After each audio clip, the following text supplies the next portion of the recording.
Hello and welcome back to Fireside Chats with me, Dr. Peters. It's been about 2 months and I appreciate your patience while I've been off teaching at a pretty intensive summer program. And it's from that summer program that we're going to draw today's topic. This week, I'd like to chat about AI. Now, the news and my students were largely concerned with the potential for wealth inequality, how it might affect our ability to have jobs, because AI, according to the news and all of our worst fears, are going to replace all of us, or at least most of the jobs we'd like to do. And moreover, those who own these AI companies and tech companies generally will further increase their wealth, while the rest of us are left with not much, creating greater levels of wealth inequality that people like Senator Bernie Sanders and others are presenting legislation to deal with. They want to make sure that wealth is distributed more equally and that there are regulations over the construction of new data centers and how this technology is used. Now, that's all really important, and I think we should all be aware and concerned about those economic issues. However, what I want to talk about this week in this chat is some of my deeper concerns about AI, how it might affect and potentially undermine those foundational capacities or faculties that make us human, that allow us to participate in democracy, that make us capable of it, and make the principle of consent of the governed an inalienable right for human beings. Now, as always, we're going to look to some 18th century philosophy and political theory to help us understand and see this issue from a new perspective. And it'll come as no surprise to regular viewers of this channel that we're going to look to the philosophy of Thomas Reid and founder James Wilson's political theory. Now, at the core of Thomas Reid's philosophy is this idea that human beings are able to govern themselves, and that through this ability we can improve ourselves and society. It's this Enlightenment 18th century hope of improvement and progress aimed at human individuals and human society. Now, Reid argues that because human beings possess active power, a relatively free will, and understanding, we can govern ourselves. Now, that understanding comes from two faculties of the human mind that he argues are natural to us. The first is common sense, which he defines as the first degree of reason or judgment that allows us to live in society and make decisions about how to act. This capacity allows us to reasonably predict the outcome of our actions. Will they help us? Will they hurt us? How should we interact with other people? It allows us to know that if I do X, I'm likely to receive Y. Now, similarly, the moral sense allows us to understand the moral qualities of our actions, the actions of others, and other people's character as well as our own. If I do X, would it be good? The moral sense allows us to ask, not only can we do something, but should we do it? Common sense allows for a pragmatic analysis of the likely outcome. This will probably help me. If I do this, I might get hurt. I should probably look both ways before I cross the street. The moral sense asks the should question, but at a moral level. Does my action align with moral first principles, my own principles of morality, ethics, justice, things like that? So I can do this, but if I do it, that's stealing and that's wrong and I shouldn't. Now, what these faculties of understanding allow us to do is to govern our own behavior in accordance with rules, whether our own or others. They allow us to govern ourselves, and thus we're accountable for our actions. It means laws can apply to us.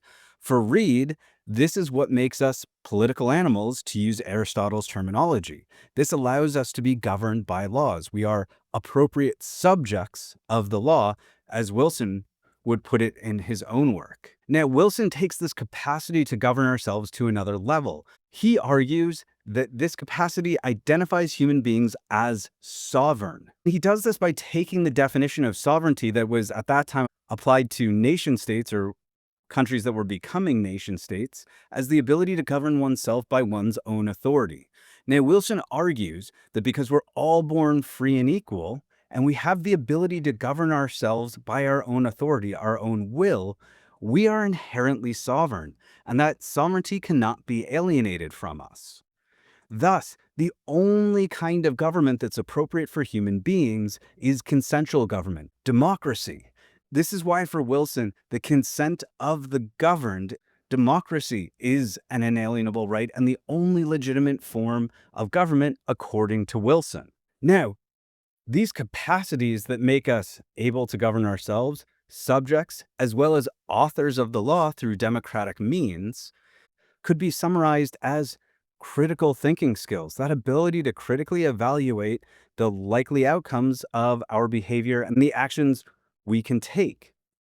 We can look at it through a pragmatic lens, a moral lens, multiple different lenses, but allows us to govern our behavior accordingly. And my concern is these critical thinking skills are undermined by how we're using AI. We've begun offloading many of these critical thinking tasks to AI. We type in a question and we just trust what AI gives us. We don't critically evaluate the summary it's given us about different subjects, whether it's a book or a news article or a theory or an idea. We assume that AI has scoured the internet and given us the answer. We don't critically evaluate anymore. We allow it to make decisions about not only what is, but what we should do and what the likely outcome of those actions are. Now, if we take this to a full extent and we continue to offload that critical thinking task to AI, we begin to lose it ourselves.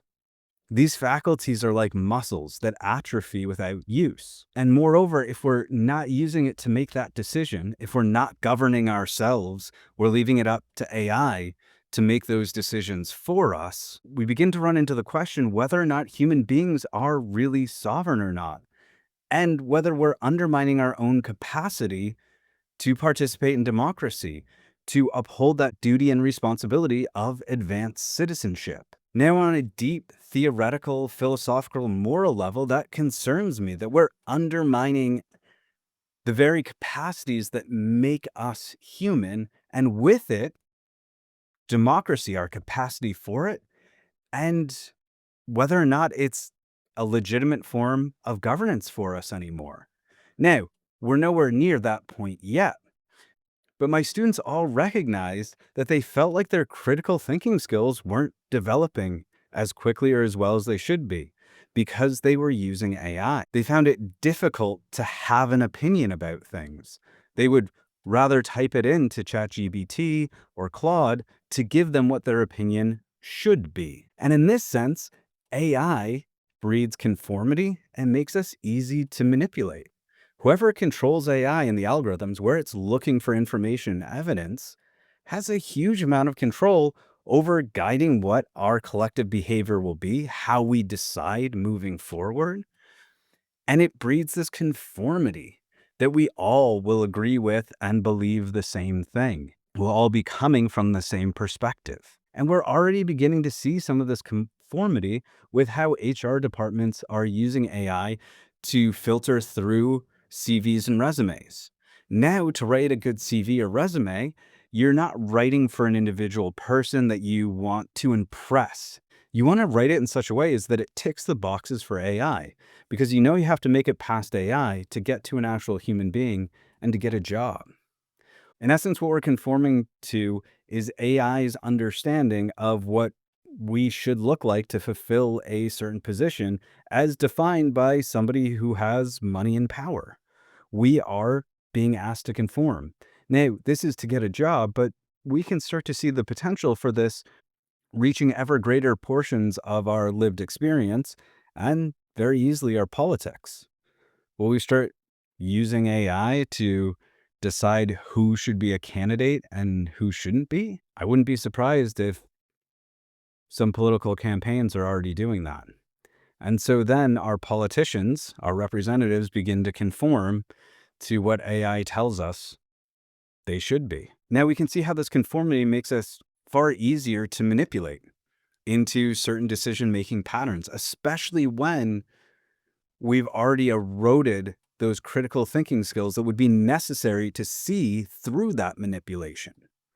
And that is one of my major concerns about us offloading our critical thinking tasks to AI, because we're losing them. Now, what also concerns me is as we offload our creative tasks to AI and also believe that AI is actually creating. Now, by definition, the AI that we have today can't create. It uses probability to predict the most likely outcome. It can synthesize, organize, and predict and use that to create new reordered collages of information and ideas. But it can't actually produce anything new because it's only trying to predict what the most likely next outcome could or should be. Now, this ability to create, many philosophers and theologians define as another one of those quintessential characteristics or faculties that make us human. Some theologians argue that that is the image of God in us. Now, when we look to AI to create for us and we couple that with algorithms, we create this beige, monotone rug instead of the vibrant tapestry that has been human diversity since our species pretty much began. AI simply takes what already has been created and reorganizes it. We get the same thing over and over again, just rebranded and tweaked a little bit. But moreover, we see this in things like the influencer or creator culture. We see it on YouTube. How many of the thumbnails look the same? How many of the creators wear the same clothes, use the same language, use the same techniques? How many times have you seen in a thumbnail title, "All hell is breaking loose"? And rarely is all hell breaking loose, or it's happened so much it's become completely redundant. But the algorithm selects for it, and AI tells us that that's what we should click on, and so we do, and it's rewarded. People build businesses this way. They make money. I've thought about doing it myself on this YouTube channel to get more viewers. So it's not to fault anyone, but we can see again how the people speaking to us are being manipulated into conforming to what, in this case, mainly an algorithm, decides is worth showing to people. It's not based on what the most reliable information is or the most interesting or any of those things. It's just what's going to get the most clicks and make the most money. Now, again, on a deeper level, as we offload our creative tasks to AI and allow algorithms to choose what kinds of things we should be looking at and valuing, we also undermine our own creativity and with it our individuality. This is that conformity that turns humanity into that blah, beige rug. Now, I see this as deeply problematic, not only because I love art and culture and human diversity, but because it's that creativity that allows us to progress as a species. AI, by definition, can't create anything new. What we are going to get is those inherent biases and assumptions and prejudices that are already baked into the information and knowledge that AI is taking from us to give back to us in some new reorganized manner. We won't progress beyond those biases and prejudices in a meaningful way. And if we take Wilson seriously, this will inhibit his very vision of democracy and what it's capable of. That continuous progressive revolution where developments in society allow for the development of knowledge that in turn we can use to improve our government to better improve society. If we as a society are no longer creating it, if we as individuals are giving up our creative tasks, we're not developing new knowledge. We're not improving our government. We're not improving society. We are stuck. We are stagnant as a society. We will not make new developments, whether culturally, socially, politically, or even technologically at some point. So my concern is that through our use of AI, we are eroding these fundamental capacities and faculties that make us human, critical thinking and creativity. And in doing so, we're dehumanizing ourselves. We are eroding and undermining our capacity and right to be governed democratically. And we're inhibiting the very possibility of progress for ourselves and our society. Now, where I primarily see this as a teacher is in writing. When students begin to use AI to write for them, that generative AI to produce an essay that they hand in to me to grade. Now, the problem I see with that is that writing, particularly drafting and redrafting, revising, editing, is how we learn to think. It's how we learn to construct a coherent argument, how we begin to understand our own perspective And it's how we find our own voice. It's that foundation of critical thinking and creativity. Now, that's not to say we didn't know how to think critically or argue well or have our own voices before writing, but that process really aids in the development of those things. Now, you might think, oh, finding your own voice through critical argumentation is a little bit of a mountain out of a molehill or something like that. However, during my annual reviews while I was doing my PhD, my reviewer often said that what was missing from my work was my voice. He- I remember him telling me, this is great research, the argumentation is tight, but this could be written by any academic. I want to hear your voice. And I looked at him like he was crazy. I'm like, shouldn't it sound like every other academic? Isn't that objectivity? Isn't that the point? And he responded by saying, no, you're doing a PhD, which by definition is making an original contribution to human knowledge. Your perspective, your voice is part of that contribution. It's what makes it human knowledge.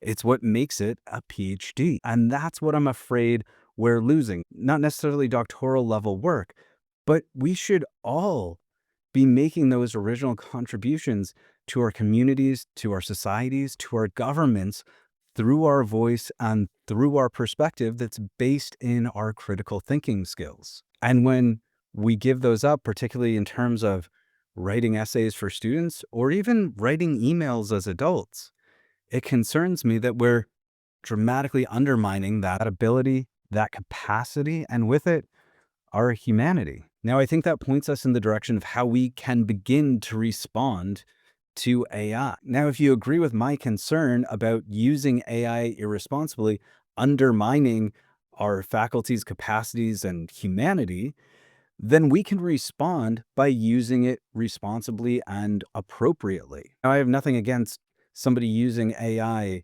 for editing, whether it's videos or essays, even. Correcting my grammar, that's great. I love me some good spell checker. There's also not a problem with using it to search the web for what kind of dishwasher do I have and how do I fix it? Seems like a reasonable use of AI instead of wasting that time scouring the internet. However, we can be more thoughtful about how we use AI when it comes to those critical thinking skills and creativity skills. Do we stop using it to write outlines or essays for us, to create videos and content for us, even if it is making us money? And while that might look like just harming ourselves, making it so that we'll get left behind, the great fear of my students and many around the world, I think it'll do something quite different. First off, it will protect our capacity for critical thinking and creativity, two things that AI can't really do and will be in high demand. So, in that sense, I don't think it's getting left behind, but protecting your ability to do the real meaningful work of the future. That might be idealistic. But I would argue more importantly, it comes with a further political benefit.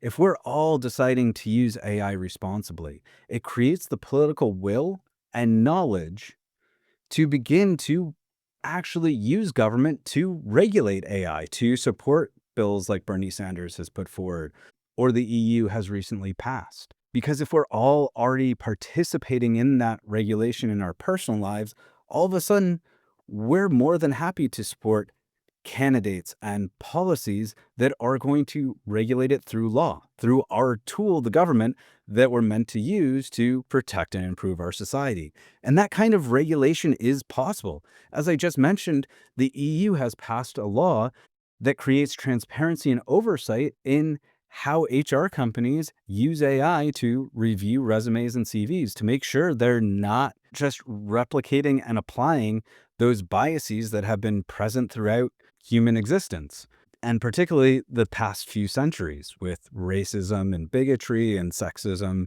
and things of that variety. France is also leading the way with a number of regulations meant to allow for the development of AI in meaningful ways, but also in a manner that protects their society and culture. They're taking that very seriously, and I believe right now they're second in the world. This is possible, But to do it, we have to create the political will. And one way we can begin to create that political will is by taking action.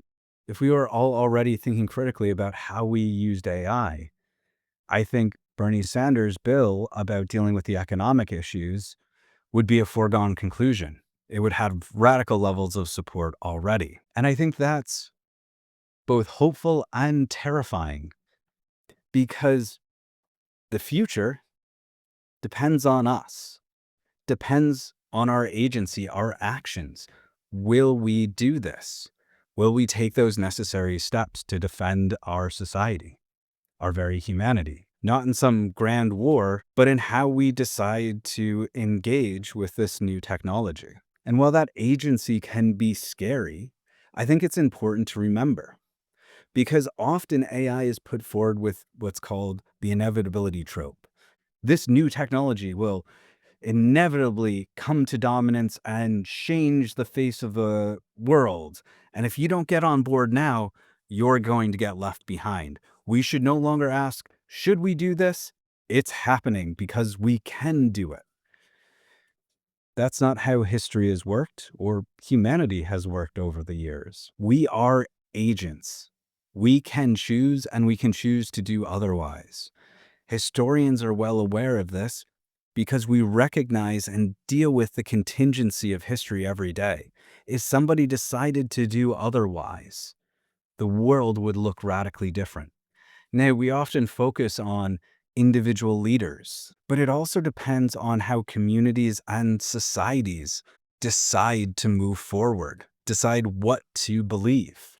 The great moments in history also depend on the decisions made by normal, everyday people. Your decisions every day matter. So as always, what will we decide to do? What kind of a society and a community do we want to create? What kind of politics do we want to have?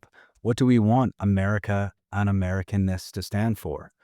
Do we want to be a nation and a people that are thoughtful about not only what kinds of technology we can create, but whether or not we should create them?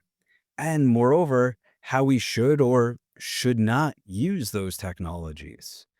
These are important conversations that we need to have, and we have every right to have them as a community and a society.